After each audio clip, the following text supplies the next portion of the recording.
الحمد للہ نحمده ونستعینه ونستغفره ونؤمن به ونتوکل علیہ ونعوذ باللہ من شرور انفسنا ومن سیئات اعمالنا من يهده الله فلا مضل له ومن يضلل فلا هادي له واشهد ان لا اله الا الله وحده لا شريك له واشهد ان محمدا عبده ورسوله ارسله بالحق بشيرا ونذيرا وداعيا الى الله باذنه وسراجا منيرا من يطع الله ورسوله فقد رشد واهتدى ومن يعصهما فلا يضر الا نفسه اما بعد فان خير الحديث كتاب الله وخير الهدي هدي محمد صلى الله عليه وسلم وشر الامور محدثاتها وكل محدثة بدعة وكل بدعة ضلالة وكل ضلالة في النار.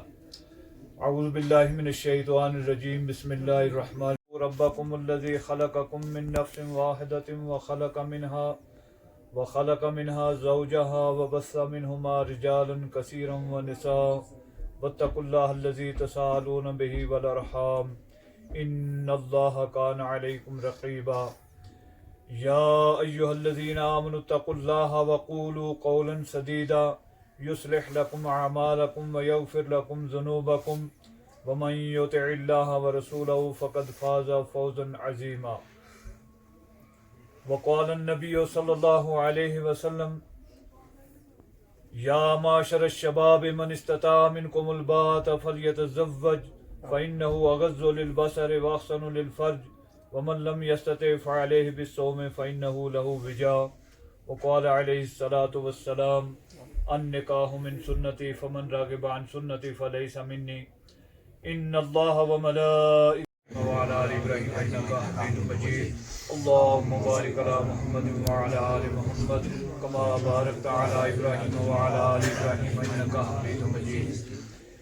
یہ خطبہ مسنونہ جو پڑھا گیا یہ رسول اللہ صلی اللہ علیہ وسلم عموماً نکاح کے موقع پر اور اس کو خطبہ حاجہ یعنی ضرورت کے ٹائم آپ یہ خطبہ ارشاد فرمایا کرتے تھے. اس میں قرآن کریم سے 3 آیتیں شامل کی گئی ہیں اور ان تینوں آیات میں سب سے زیادہ جس چیز پر توجہ دی گئی ہے وہ تقوی ہے، پرہیزگاری ہے، اللہ کا ڈر اور اللہ کا خوف ہے. دنیا میں ہزاروں قانون بنتے ہیں لیکن قانون بننے کے باوجود جرائم کرائم بے شمار ہو رہے. اس کی بڑی وجہ یہی ہوتی ہے کہ دل صاف نہیں ہوتے. لوگ ضابطے سے کوئی چیز مان لیتے ہیں لیکن جو ہی ضابطہ ختم ہوا، جو ہی ڈنڈا ختم ہوا، جیل سے باہر نکلے پھر وہی کچھ کرنا شروع کر دیتے ہیں کیونکہ دل میں اللہ کا ڈر اور خوف نہیں ہوتا ہے. ہمیں 2 گھر 2 خاندان آپس میں مل رہے ہیں. رب ذوالجلال نے سب سے زیادہ جس چیز پر توجہ دی ہے یا حکم دیا ہے وہ تقوی اور پرہیزگاری ہے. اور یہ تقوی اور پرہیزگاری گویا تمام عبادات کا مغز اور تمام عبادات کی جڑ ہے. مثلا روزے کے ضمن میں اللہ تعالیٰ ارشاد فرماتا ہے روزے اس لیے فرض کیے تاکہ تم متقی اور پرہیزگار بن جاؤ. حج کے ضمن میں فرمایا وَتَزَوَّدُوا فَإِنَّ خَيْرَ الزَّادِ التَّقْوَىٰ، زاد راہ لے لیا کرو لیکن سب سے بہتر زاد راہ تقوی اور پرہیزگاری ہے. قربانی کا مسئلہ ہے. قربانی کے سلسلے میں اللہ تعالیٰ ارشاد فرماتا ہے لَن يَنَالَ اللَّهَ لُحُومُهَا وَلَا دِمَاؤُهَا وَلَٰكِن يَنَالُهُ التَّقْوَىٰ مِنكُمْ. قربانیوں کے گوشت، قربانیوں کے پوست، خون، یہ سب کچھ یہیں دھرتی پر رہتا ہے. گوشت ہم استعمال کرتے ہیں. اللہ کے ہاں کیا چیز پہنچتی ہے وَلَٰكِن يَنَالُهُ التَّقْوَىٰ مِنكُمْ، تمہارے دل کی پرہیزگاری، تقوی، یہ اللہ کے ہاں. تو ان 3 آیات میں سب سے زیادہ مفہوم، سب سے زیادہ جو چیز بیان ہوئی وہ تقوی اور پرہیزگاری ہے. اس کے بعد فریقین کے حقوق ہیں، خاندان کے حقوق ہیں، بڑے چھوٹے کے حقوق ہیں، ایک دوسرے کے میاں بیوی کے حقوق ہیں. پھر ہمیں یہ بتایا گیا، اصل بات یہ بتائی گئی ہے کہ یا ایھا الناس اتقوا ربکم الذی خلقکم من نفس واحدہ، ایک نفس سے تم سب کو پیدا کیا ہے. آج لوگ مختلف بلادریوں میں، مختلف گاؤں میں، علاقوں میں، زبانوں میں بٹے ہوئے ہیں، تقسیم ہوئے ہیں، لیکن اللہ تعالیٰ یہ فرماتا ہے کہ ہم نے تمہیں ایک مرد اور ایک عورت سے پیدا کیا. اور صحیح حدیث ہے، رسول اللہ صلی اللہ علیہ وسلم نے ارشاد فرمایا کلکم بنو آدم و آدم من تراب، تم سب آدم کی اولاد ہو اور آدم کو مٹی سے پیدا کیا. اور دوسری جگہ قرآن کریم میں اللہ تعالیٰ نے ارشاد فرمایا ان اکرمکم عند اللہ اتقاکم، تم سب سے زیادہ اللہ کے ہاں پسندیدہ وہ ہے جو اللہ سے سب سے زیادہ ڈرنے والا ہے. تو اللہ کا ڈر، اللہ کا خوف، ایک دوسرے کے حقوق، ایک دوسرے کی ذمہ داریاں. پھر یہ چیز ارشاد فرمائی قولوا قولا سدیدا، بات کرو تو سیدھی بات کرو، بات کرو ادھری بات کرو، سچی بات کرو، ستھری بات کرو. اس کا فائدہ کیا ہوگا؟ یصلح لکم اعمالکم، پہلی بات یہ کہ تمہارے اعمال کی اصلاح ہوگی. ویغفر لکم ذنوبکم، اور اللہ تعالیٰ تمہارے گناہوں کو بخشے گا.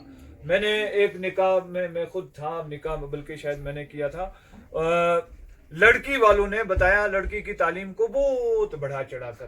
لڑکے والا لڑکا حافظ قرآن تھا اور وہ چاہتا تھا کہ کوئی لکھی پڑھی دیندار اور کافی تعلیم یافتہ لڑکی ہو.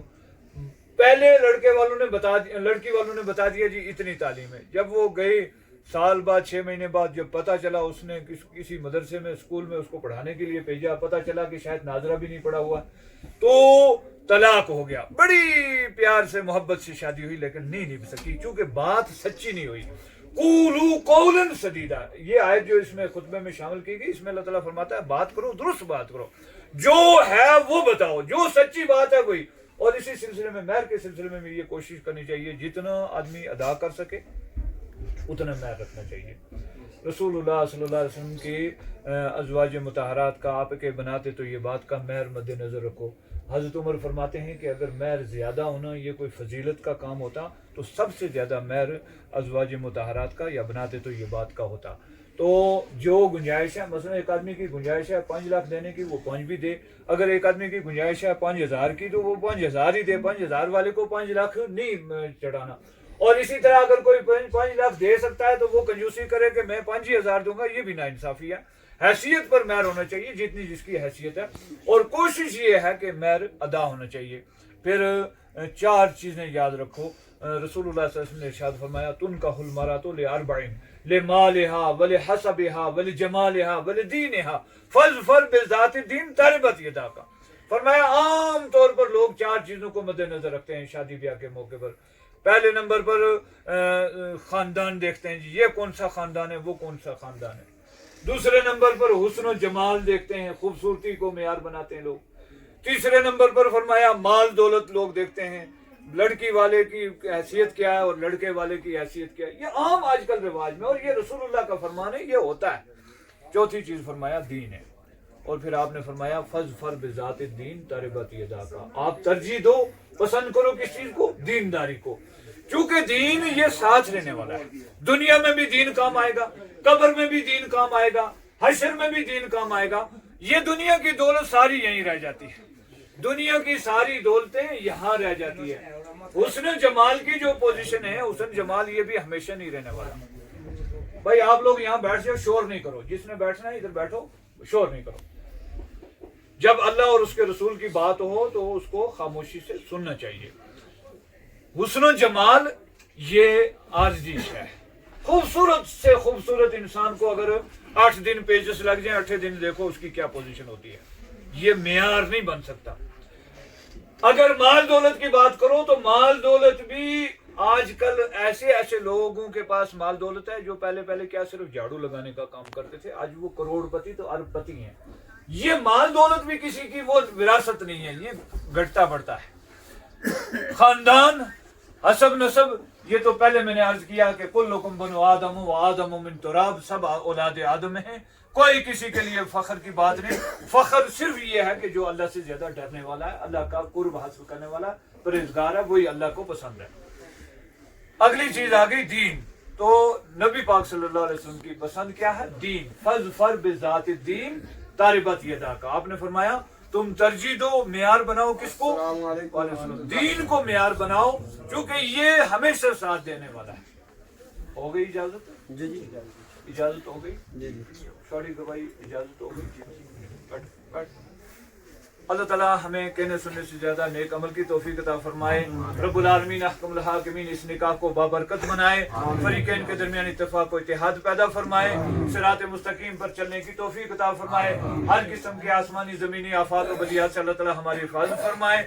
ہر قسم کے شر و فتنوں سے اللہ تعالیٰ ہمیں بچائے, اور ہر قسم کے حسد, کینہ, نفرت, بغض, اناد, جتنی برائیاں اللہ تعالیٰ ان سے ہم سب کی حفاظت فرمائے. خاص طور سے یہ جو نکاح منعقد ہو رہا ہے, ان فریقین کو اللہ تعالیٰ ان برائیوں سے اپنی حفاظت میں رکھے, پکا سچا نمازی بنائے, صراط مستقیم پر چلنے کی توفیق عطا فرمائے, رسول اللہ صلی اللہ علیہ وسلم کے نقش قدم پر چلنے کی توفیق عطا فرمائے.